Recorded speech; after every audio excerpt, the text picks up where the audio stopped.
Ouça agora Que Papo é Este? Opinião e análise da professora Ana Lúcia, coordenadora da Auditoria Cidadã da Dívida Pública, Seção Goiás.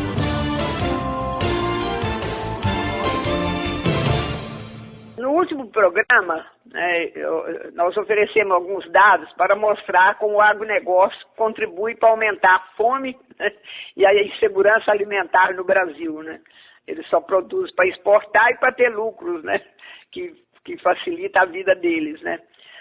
Mas como alternativa ao agronegócio, também avança em nosso país um modelo de produção agrícola, o chamado modo de produção camponês, que visa oferecer alimentação saudável, baseada na agroecologia e que não apresenta desperdício nem de recursos naturais e nem a destruição ambiental. Mas para romper com este modelo do agronegócio, o modo de produção camponês enfrenta vários desafios. Primeiro, um desafio importante é fortalecer a aliança camponesa e operária na busca pelo direito à alimentação e uma alimentação saudável, né? Então é muito importante, né, essa articulação entre todas as organizações do campo e as organizações, né, da cidade. É importante também fortalecer a agroecologia como modelo de exportação e de produção para a produção de alimentos sem agrotóxicos, e para isso é necessário que se tenha condições de permanecer no campo, logicamente com acesso à terra, à tecnologia, né? Acesso à moradia, educação, transporte, cultura. É necessário assegurar a preservação do meio ambiente e dos biomas, né? Os riquíssimos biomas brasileiros, né? É necessário acabar com os conflitos agrários que vêm desde que os portugueses aportaram no Brasil, né? Porque a luta pela terra é uma luta que envolve, né, conflitos, como eu disse, né? Quase um conflito por dia. E realizar uma reforma agrária ampla e massiva, dando à terra a sua função social. Implementar políticas públicas e subsídios e financiamentos para as famílias camponesas, né? Como o agronegócio tem financiamento permanente do governo, né? Esse projeto, né, baseado na produção camponesa e na agroecologia, é lógico que entra em confronto direto com o modelo do agronegócio, que tem se implantado no Brasil e que tem significado uma verdadeira guerra no campo, né? A luta pela terra no Brasil é conduzida principalmente pelo MST, né, que enfrenta o latifúndio e o agronegócio, ocupando a terra e exigindo que se cumpra o artigo 2º da Constituição de 1988, que diz, olha só, está na Constituição, é assegurada a todos a oportunidade de acesso à propriedade da terra, condicionada pela sua função social, na forma prevista nessa lei. É Constituição, artigo 2º.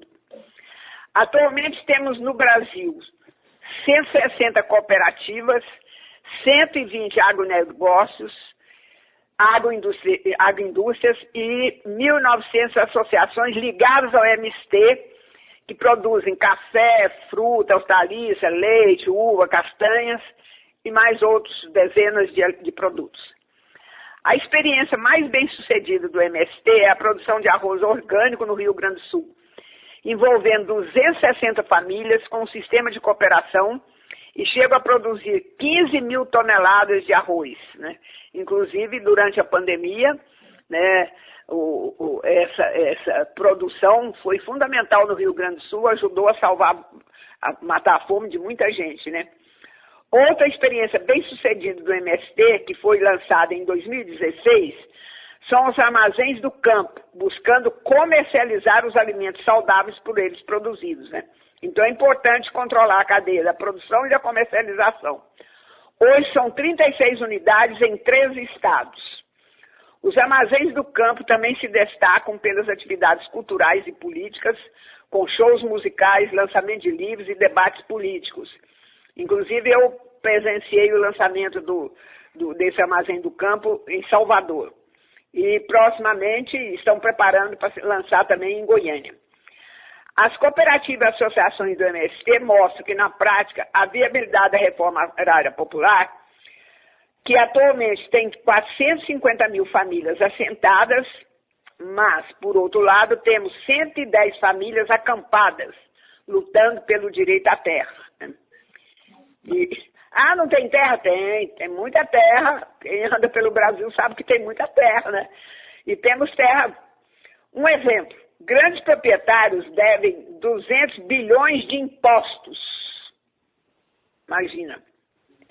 Eles não pagam impostos. Quando eu mostrei já no programa, é vantagem para eles não pagar imposto, né, e investir na Bolsa de Valores, né? Se o governo receber em terra essas dívidas, seriam arrecadados 6 milhões de hectares, onde 200 mil famílias poderiam viver produzindo na base da agroecologia, com respeito à biodiversidade e com o compromisso de produzir alimentos saudáveis. Então está aí uma proposta, né? Além da luta pela terra, no campo tem que se lutar pelo acesso à água. E o maior exemplo é a rede de articulação do semiárido brasileiro, que desenvolve um programa de 1 milhão de cisternas rurais, com a participação comunitária das famílias. O programa teve início em 2000 e consiste na construção de cisternas com placas de cimento pré-moldadas capazes de armazenar 16 mil litros de águas da chuva. É um projeto desenvolvido principalmente na região, no Nordeste brasileiro, né? As lutas das organizações da sociedade civil não são suficientes para se enfrentar a fome e a produção de alimentos saudáveis. É necessária a participação do Estado, né? E um ponto de partida seria a implementação da Declaração das Nações Unidas sobre os direitos dos camponeses, das camponesas e de outras pessoas que trabalham em zonas rurais e que foi aprovada em 2018. Mas, né, nós temos presenciado que os capitalistas que controlam o mundo não ouvem as resoluções da ONU, não obedecem às resoluções da ONU, seja em relação aos problemas climáticos, né? Desde a ECO de 1992 no Rio de Janeiro, eles já fizeram várias, né, falando da necessidade, né, o perigo das mudanças climáticas, né, em relação até à permanência da humanidade na Terra, né, mas mesmo assim eles não obedecem. E nem obedecem em relação, né, ao genocídio, como estamos vendo em Gaza, né. Aprovaram, inclusive, agora, né, suspender uma trégua, pelo menos no período do Ramadã, né? Mas nada de Israel obedecer e nada da ONU fazer nada, né? Bom, mas em todo caso existe essa resolução, né, sobre os direitos dos camponeses e camponesas, né? Então, é uma referência de luta, né? E no Brasil, como está a relação entre a esperança, né, pela terra e a realidade, né? Com 60% do Congresso Nacional, Câmara e Senado, controlado pelo agronegócio, eles passam as medidas de interesse deles, né, e barram as medidas que atendam os trabalhadores, né, e a necessidade de se alimentar, né, as pessoas. Inclusive, em 2022, aprovaram o cultivo de transgênico, que foi chamado pacote de veneno, né, que amplia o uso de agrotóxicos que afetam a saúde humana. Foi aprovado no Congresso. O Lula vetou os artigos mais prejudiciais, mas o Congresso derrubou os vetos, né? Outro impasse é o chamado projeto do marco temporal, que prejudica os povos indígenas. Esse projeto propõe que tem direito à terra, em que estão atualmente os povos indígenas, se eles já estavam em outubro de 1988. Vê que absurdo. Vamos, de 1988 para cá, quantas mudanças ocorreram, né? E que os povos indígenas foram expulsos de um lugar, tiveram para outro, etc., né? O governo vetou os artigos mais nocivos, mas o impasse continua no Congresso, né? Que ainda não derrubou o veto do presidente, mas pode derrubar a qualquer hora, né? O governo Lula, né, tentando atender as necessidades, né, de produção de alimentos saudáveis para todos nós, ele revitalizou o programa de aquisição de alimentos, com a inclusão do programa Cozinhas Solidárias e do Programa Nacional de Alimentação Escolar. Então, isso visando atender à comercialização, né? Lançou também o programa Brasil Sem Fome e a reinstalação do Conselho Nacional de Segurança Alimentar e Nutricional, o CONSEA, que acompanha, né, toda essa problemática da fome. O fortalecimento da Companhia Nacional de Abastecimento, CONAB, e a reconstituição da Comissão Nacional de Agroecologia e Produção Orgânica. Todos esses organismos que nós falamos, né, que visam assegurar alimentos, né, e a produção, assegurar o direito à terra, todos eles tinham sido praticamente esvaziados pelo governo Bolsonaro, né?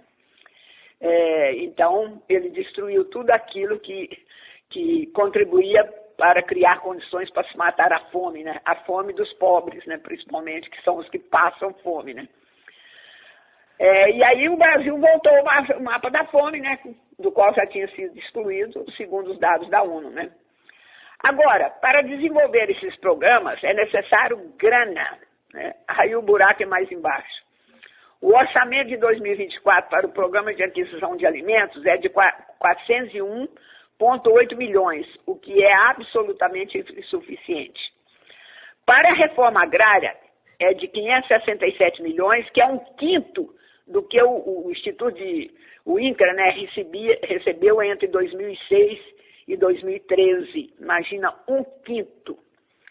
Então, temos pela frente uma forte disputa política com o agronegócio, no cotidiano, né, se dá todo dia, e na disputa do orçamento para 2025.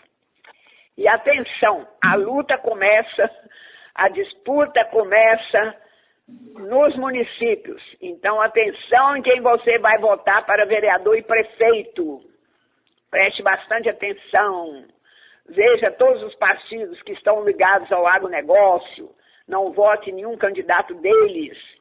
Não dê um tiro no seu pé e na da sua família. Não vote em defensores do agronegócio.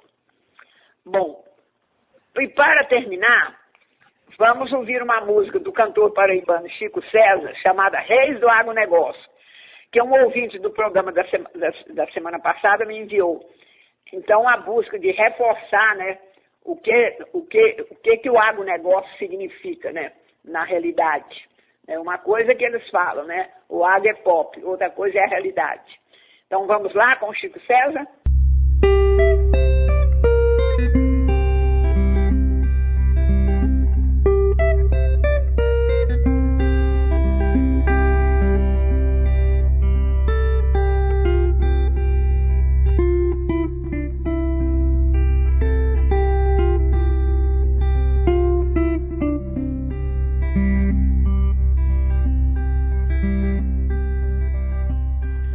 Ó donos do agrobis, ó reis do agronegócio, ó produtores de alimento com veneno, vocês que aumentam todo ano sua posse e que poluem cada palmo de terreno e que possuem cada qual um latifúndio e que distratam e destroem o ambiente.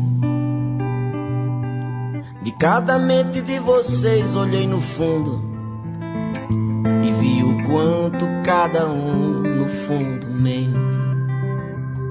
Vocês desterram povaréus ao léu que erram e não empregam tanta gente como pregam. Vocês não matam nem a fome que há na terra, nem alimentam tanto a gente como alegam. É o pequeno produtor que nos provê, e os seus deputados não protegem como dizem. Outra mentira de vocês, Pinóquios velhos. Vocês já viram como tá o seu nariz, hein? Vocês me dizem que o Brasil não desenvolve sem o agrepis feroz desenvolvimentista, mas até hoje, na verdade, nunca houve um desenvolvimento tão destrutivista. É o que diz aquele que vocês não ouvem, o cientista. Essa voz, a da ciência, tampouco a voz da consciência os comove. Vocês só ouvem algo por conveniência.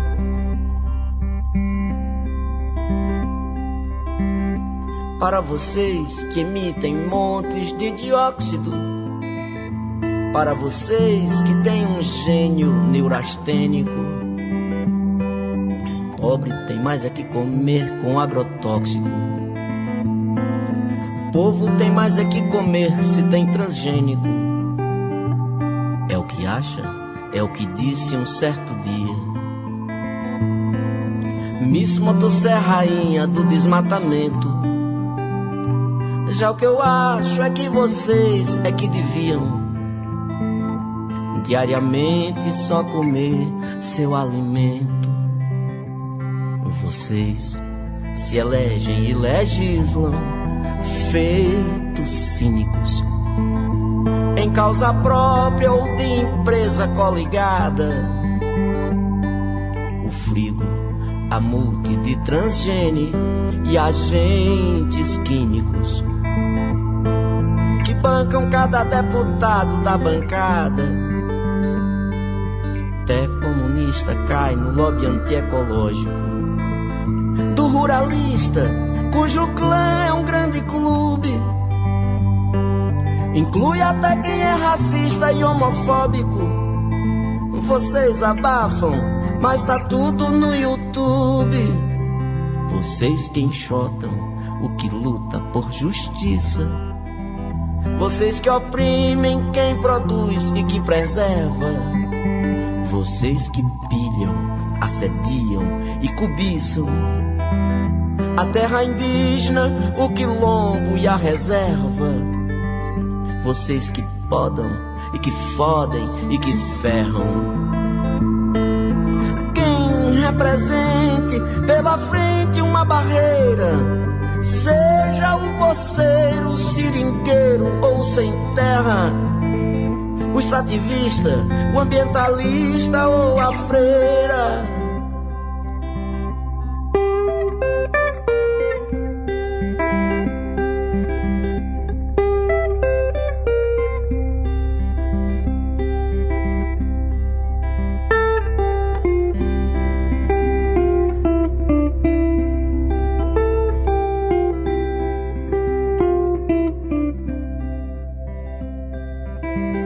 Vocês que criam, matam cruelmente bois, cujas carcaças formam um enorme lixo. Vocês que exterminam peixes, caracóis, sapos e pássaros e abelhas no seu nicho, e que rebaixam planta, bicho e outros entes, e acham pobre, preto e índio tudo chucro, porque dispensam tal desprezo a um vivente, porque só prezam e só pensam no seu lucro. Eu vejo a liberdade dada aos que se põem além da lei na lista do trabalho escravo, e a anistia concedida aos que destroem o verde, a vida sem morrer com um centavo. Quando eu vejo cenas de horror tão fortes, tal como eu vejo com amor a fonte linda, e além do monte o pôr do sol, porque, por sorte, vocês não destruirão o horizonte ainda. Seu avião derrama chuva de veneno na plantação e causa náusea violenta, e a intoxicação em adultos e pequenos, na mãe que contamina o filho que amamenta, provoca aborto e suicídio inseticida. Mas na mansão o fato não sensibiliza. coisa, vocês já não estão nem aí com aquelas vidas. Vejam como é que o agrobis desumaniza. Desmata Minas, a Amazônia, Mato Grosso. Infecta solo, rio, ar, lençol freático. Consome mais do que qualquer outro negócio. 1 quadrilhão de litros d'água, o que é dramático. Por tanto mal do qual vocês não se redimem. Por tal excesso que só leva à escassez. Por essa seca, essa crise, esse crime. Não há maiores responsáveis que vocês. Eu vejo o campo de vocês ficar infértil. Num tempo um tanto longe ainda, mas não muito. E eu vejo a terra de vocês restar estéril. Num tempo cada vez mais perto, e lhes pergunto: o que será que os seus filhos acharão de vocês? Diante de um legado tão nefasto, vocês que fazem das fazendas hoje um grande deserto verde, só de soja, de cana ou de pasto. Pelos milhares que ontem foram e amanhã serão mortos pelo grão negócio de vocês. Pelos milhares dessas vítimas de câncer, de fome, sede, fogo, bala e AVCs. Saibam vocês que ganham com um negócio desse muitos milhões enquanto perdem sua alma. Que eu me alegraria se afinal morresse esse sistema que nos causa tanto trauma. Eu me alegraria se afinal morresse esse sistema que nos causa tanto trauma. Eu me alegraria, esse sistema que nos causa tanto trauma.